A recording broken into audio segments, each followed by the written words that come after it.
हमने पढ़ा था अधिकतम सामाजिक लाभ का सिद्धांत। और इसमें हम पढ़ेंगे कि ये है क्या। दरअसल इस पर जो चित्र दर्शाया गया है उसमें ओ एक्स एक्स अक्ष पर मुद्रा की मात्राएं मापी गई हैं और ओ वाई पर करों से उत्पन्न सीमांत त्याग या अनुपयोगिता और खर्च से प्राप्त सीमांत लाभ या उपयोगिता मापे गए हैं। इसमें एम बी वक्र मुद्रा की मात्राओं के व्यय से प्राप्त सीमांत उपयोगिता की स्थिति को दर्शाता है, जो व्यय के बढ़ने के साथ साथ घटती जाती है। इसी प्रकार एम एस वक्र कर व अन्य राजस्व के रूप में मुद्रा की मात्राओं के बढ़ने के साथ साथ बढ़ते सीमांत त्याग या अनुपयोगिता को दर्शाता है। दोनों वक्र एक दूसरे को पी बिंदु पर काटते हैं, जिससे ओ एम मुद्रा की मात्रा पर, है ना, अर्थात ओ एम कर राजस्व व ओ एम सार्वजनिक व्यय पर पी एम सीमांत त्याग की मात्रा पी एम सीमांत लाभ की मात्रा के बराबर हो जाती है। ये क्या स्थिति है? अधिकतम सामाजिक लाभ ओ एम कर राजस्व एवं ओ एम सार्वजनिक व्यय करने पर प्राप्त होता है। इस चित्र से ये क्लियर है।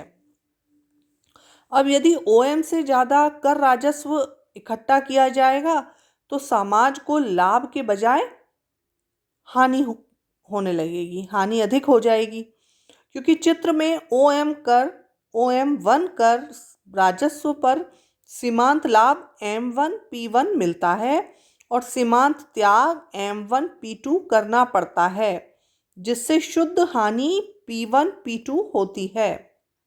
क्लियर? अब इसलिए OM से आगे कर लगाने व खर्च करने से अधिकतम सामाजिक लाभ के सिद्धांत की अवहेलना होती है। ठीक है। इसी प्रकार OM से पहले अगर हम करेंगे उस स्थिति में OM कर की मात्रा व OM सार्वजनिक व्यय की मात्रा अधिकतम सामाजिक लाभ को दर्शाती है। और इस विवेचन से ये क्लियर है कि सम सीमांत उपयोगिता के नियम का सार्वजनिक वित्त के क्षेत्र में प्रयोग किया जाता है। जैसे कि जो कृषकों को उर्वरकों आदि देने पर सब्सिडी देने या ग्रामीण इंफ्रास्ट्रक्चर के विकास के बीच अगर व्यय के बीच चुनाव करना होता है तो सरकार अधिकतम सामाजिक लाभ के सिद्धांत का उपयोग करती है।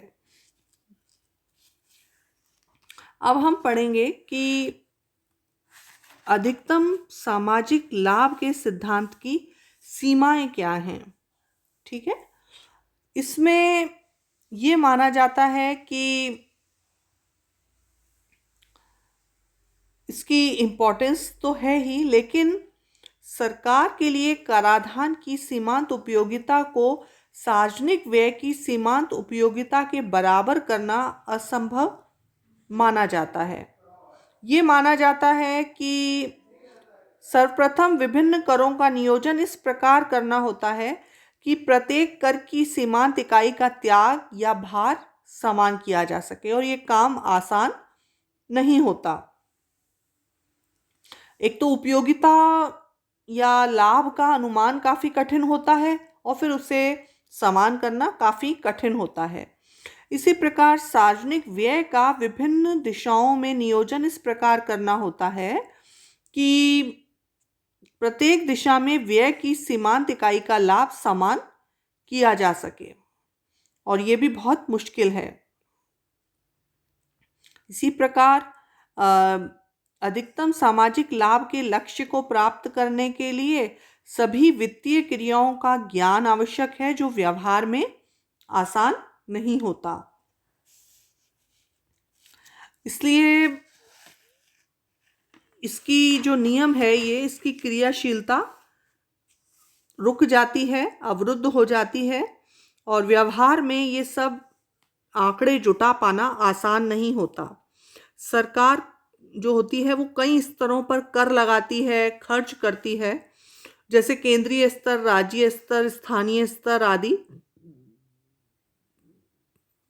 इसमें तालमेल भी नहीं हो पाता, या जो वो सरकार जो खर्चे या निर्णय लेती है करों का, उस पर राजनीतिक कारणों, विश्व की परिस्थितियां, वैश्वीकरण की प्रवृत्तियां या अंतर्राष्ट्रीय संस्थाओं का जो प्रभाव है, इन सब का भी योगदान होता है। तो आसान नहीं होता अधिकतम सामाजिक लाभ की अनुपालना पूर्णतः हो सके। इसके अलावा सरकार बजट को संतुलित रखने पर बल देती है। तो उस स्थिति में बजट बनाकर विकास की प्रक्रिया को तो तेज कर देती है, घाटे की अर्थव्यवस्था को अपनाकर। लेकिन इसमें सामाजिक लाभ का जो सिद्धांत है उसकी पूरी प्रक्रिया नहीं हो पाती।